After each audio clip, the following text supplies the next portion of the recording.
niềm vui đến xuân mang tình yêu tới một chim hoa ca trong năm mới.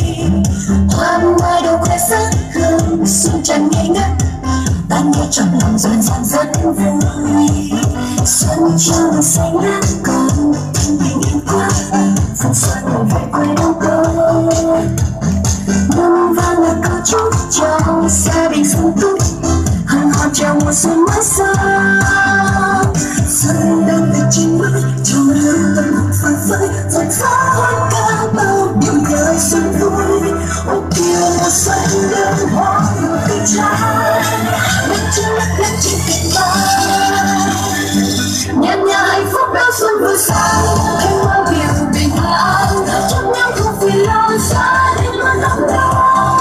Trong nhau yêu điều ấy trên yêu thương nồng say, đón xuân về lớn hết ngày.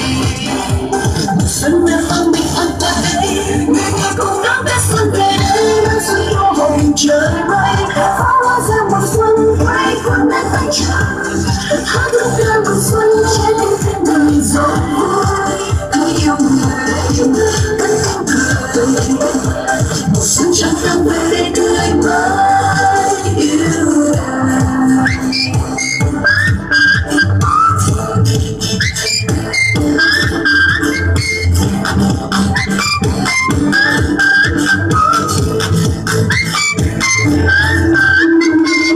Trong một xanh ngát còn tim bình yên quá, phương xa nhiều vật quê đang tới.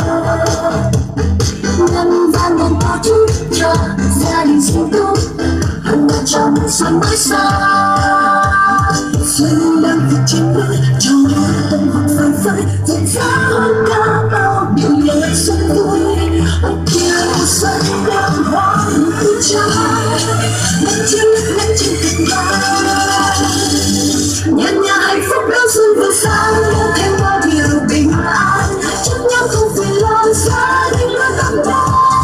Trong nhau yêu điều ấy cháy yêu thành nồng say, đón xuân về lớn hết ngày. Xuân bên mang bình an tới đây, người người cùng đón Tết xuân về đây. Mang xuân hoa hồng trời mây, pháo hoa ra mùa xuân quay quần bên tay trời. Hát thức ca mùa xuân trên thiên đời rộn vui. Hãy yêu người cất tiếng cười, mùa xuân tràn đang về đây tươi mới. Mang xuân vừa sang đón thêm bao điều bình an, trong nhau không phiền lo gia đình đã tan. Trong nhau nhiều điều mới trái tim yêu thật nồng say, vui xuân vầy đón Tết này. Xuân về mang bình an qua đây, người người cùng đón Tết xuân về đây.